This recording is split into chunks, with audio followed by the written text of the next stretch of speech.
welcome to our LinkedIn live Q&A.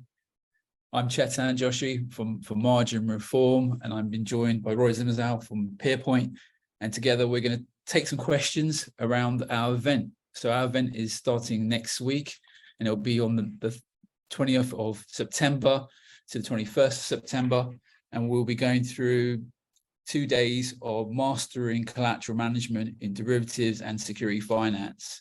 So thank you to everyone who have been paying attention on our post and providing comments. We've been really grateful for the feedback. So what we wanted to do today was just quickly go through at a high level what day one will cover and what day two will cover. We'll then take questions. So feel free to go onto LinkedIn and ask your questions. Any question, doesn't matter. We're happy to go through those in a couple of minutes. What does day one cover from a mastering collateral derivatives? We're going to focus on derivatives, and what we're going to do is take you through the life of a collateral manager working through derivatives as a product. We'll go through into detail around the margin call process, how the market of trades are composed, how the collateral is priced, and then the technology and the ecosystem used to make those margin calls and settle those margin calls. We also then go into disputes and portfolio reconciliation. So with regards to collateral management and margin calls, not always are they agreed, and we work through the different scenarios that firms go through as part of the dispute management and portfolio reconciliations.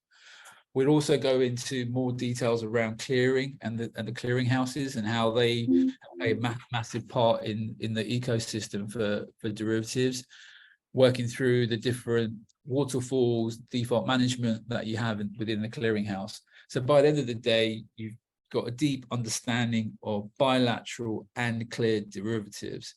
And then we'll just open up for questions for that day. So that's the focus for day one. Then we move into day two, and Roy, you can jump in here as well. So with day two, we're going to be focusing really on repo and security finance.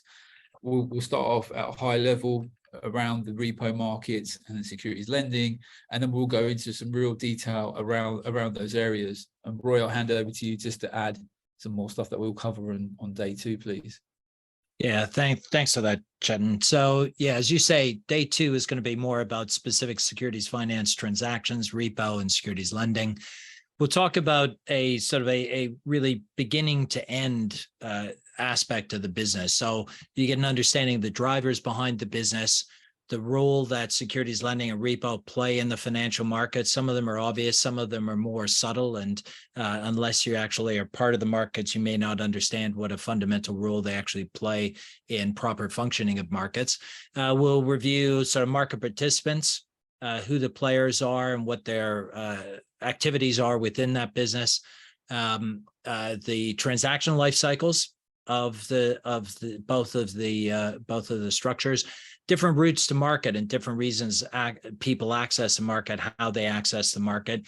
And again, really expanding on the drivers behind them, really look at how these transactions are actually traded, and then the post-trade activities that relate to them. And of course, clearly the important thing is also the role of collateral within these different transactions, how they might differ, where they're the same, and where there's sort of crossover and as we see sort of convergence. And of course, fundamental to all of these transactions will be risk, and what are the different risk components to the transactions. And then we'll wrap it up in the end.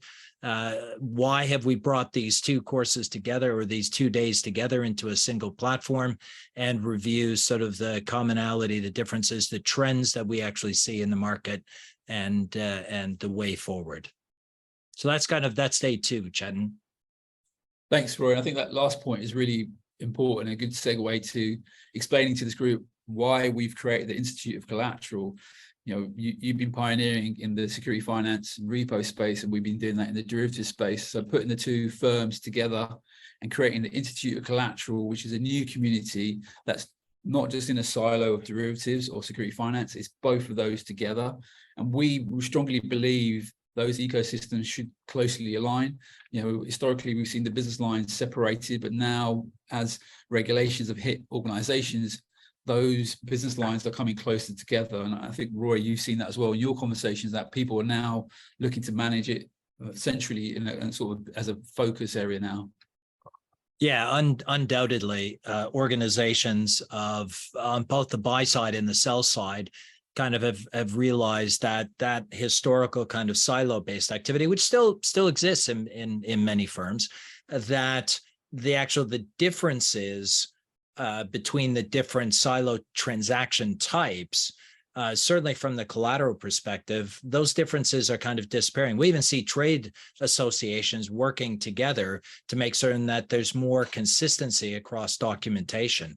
And that's really driven by user need, right? You can't acquire an asset under one legal structure and dispose of an asset under another legal structure unless there is consistency, so that in the event that there's any disruption there, that you actually understand what the treatments are, and as much as possible, try to find consistent treatment of transactions across the board. So really, that was driven by the sell side originally. In fact, at the end of the day, in many cases, this was driven by, in the securities finance transactions, driven by hedge funds that kind of said these are artificial barriers between total return swaps and securities loans and borrows and repos. We want an economic outcome. The best transaction structure in the market, we don't really care about. You guys figure that out. We want to talk to one person, have you deliver it as one product. That then drove the sort of the sell side servicers to kind of consolidate and bring more consistency in. And now I guess, Chet, maybe you can expand on this, but things like UMR and encapsulating now the full, a full range of buy side participants means that it's really permeating across the market. Yeah, 100%. The unclear margin rules has injected more firms into collateral management, and there's a requirement now to post initial margin to a segregated account. And those buy sides are now working with their treasury desk, their finance desk, and bringing in repos to then post them out. So you're now bringing these two worlds that were initially in silos together and looking at it more holistically. And that's been great from our perspective, because we've always been pushing collateral management at enterprise level with our clients. And what we find is, why do you need to come on this course for 2 days? And talking to our clients, maybe you've got a plan together around how you're going to elevate your career in collateral management, but you just don't get time to read all the regulations and work out what's happening within industry. What we do here is we bring all that information and then in bite size for you to digest. Potentially you've got your team who need more training and you don't have the time to train them up. This is a great opportunity for your staff to come along and get a crash course in collateral management and accelerate their training, which will then save you time as a manager and as a trainer. We also find some clients outsource their whole collateral management to a separate entity or a body who's a fund admin or a collateral admin, but they don't get any training on collateral management, what good looks like, what bad looks like. So this way they get more knowledge to go back to their collateral admin or their fund admin saying, well, why are we doing this? Or they can understand what the fund admin needs from the client. So there are a number of reasons why we believe this is important for people to go into this course. And by doing this course, where do you end up? Well, you end up in a community, the Institute of Collateral, where we have events like this. We're growing the community. We're looking to help all types of individuals, from graduates to getting more women into collateral. There's a whole spectrum of things that we're doing in this community, and we really want you to be part of that and help us grow this. Purely from an education point of view is the main focus, is what we're looking to do. Yeah, and I guess 2 comments just to expand on what you were talking about there. There's kind of 2 ways to look at this in terms of being exposed to these products. So number one, well, what if I'm already in one of these areas?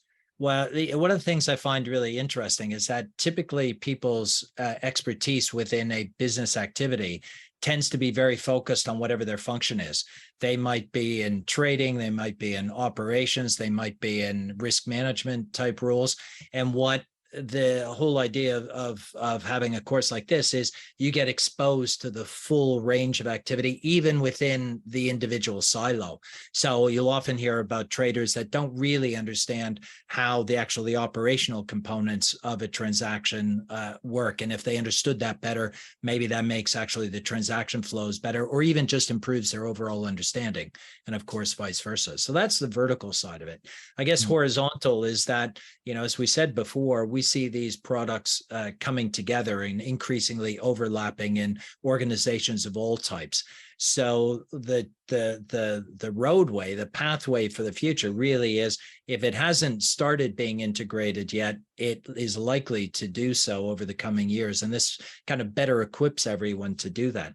And even if organizations already are, again, you're likely to be involved in just one component of that. And this should actually increase the understanding overall. And I guess for those that have sort of managerial responsibility, the reality is that this actually brings everything together. So it makes more informed staff more able to identify issues, opportunities, and maybe efficiency gains. Yeah, 100%. I think that's, there's quite a few benefits here for people. And we're seeing after COVID, people want to get back out into in-person events and have that kind of one-to-one training. This is great online, but as far as you can go, that personal interaction. It's also networking as well. So going to these events, you're meeting your peers, you're getting to talk to people about areas of concern or topics or where you want to develop. And the whole collateral management industry is very collaborative, and that's what I really enjoy, and that's why I've been in it for 26 years, is that collaborativeness in that sense. We've got a few questions coming through, Roy. If I can jump to a couple of these questions and we can just sort of take them between ourselves. So one of the questions is around, is there any pre-course material? And for that question, yes, there is. So we worked with Roy. We were one of the key companies as part of the Peerpoint Alpha community, where we have an intro to collateral management course, which we worked with Roy and to roll out to the community. So as part of this, we're giving that away for free, and that is 16 hours of online training around collateral management. At the end of that course, there is a test, and that course will then give you 8 CPT points. So continuous professional development points as well. So that's the pre-course material. And then day one, at the beginning of the session, we'll just open up for any questions as people go through that. It's not mandatory, but it'd be good for you to do that as part of your pre-course homework. Another question that's come through is around the sizes of people in the room. So it's going to be a classroom format. We've got a room of 20. We're near capacity, so we've got a final push to get people to sign up. So if you haven't signed up, reach out to us, ask any other questions you have. I'm happy to jump on a call and work through it with you. And the final question I can see on my side here is just around my favorite subject, food. Will lunch be provided? And yes, there will be lunch provided. We will look to have sort of three breaks, one in the morning, like teas and coffees, and then we'll break for lunch, which we'll bring in, and then we'll have one afternoon tea and coffees as well. Right. Yeah. I'm always good for a cup of coffee. And I have very low standards, so I'm good with any kind of coffee. I've got a few questions that people sent me actually before this session started. One is, will there actually be a test at the end? So the only test will be the discussions and the conversation during the day. But as Chetan talked about, for the online course, there is an exam at the end. And that kind of goes back, just a recap on the accreditation side of it. Chetan, I think you were saying that there is CPD involved here. Yes, there is. Yes. And the other one then is, will there be hard copy materials, or do I need to take notes? What we're doing is we will be printing out the material, so you'll have the material as hard copy. There'll also be space there for you to take notes alongside the slide, so you won't have to worry about either flipping back and forth or bringing something else or trying to write over the slide. So you'll be able to take something away with your relevant notes that you make at the time. And then just the last question, I can't attend in person do you have virtual sessions planned or online versions? So I guess Chetan talked about the online courses that are already available from Margin Reform and Peerpoint. We have the securities lending course as well. A similar layout. It's sort of, in this case, the securities lending one is 9 hours. And again, there's an exam at the end of that.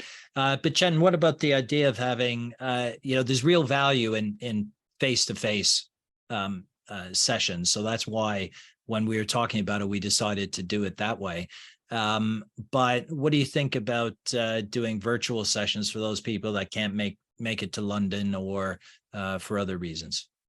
Yeah, no, definitely. So on the day, we will be recording the sessions as well, so that we can, people who can't make it, we can then sort of provide that to them. But as part of the Institute of Collateral, as we build out the new courses, so we've got an optimization course coming out soon. So we will, these all courses will be online and available. So it's something for us to look into as well. Right. So those are the questions that I've got. Anyone that's actually listening, if you have any questions, here's a good opportunity for you to type them into, into the chat. Is that where people are putting questions? Yeah, on LinkedIn. I don't know if Queenie, if there's any more questions coming through on your side. Okay. If not, both Roy and I are on LinkedIn, please, feel free to private message us any questions, feel free to ask us, and we hope to see you at this event. If not, we're going to have more events like this coming up, so hopefully we'll see you on the next one. But thank you for your time and have a good rest of the day. Thanks, Roy, and thanks everyone for joining. Thanks.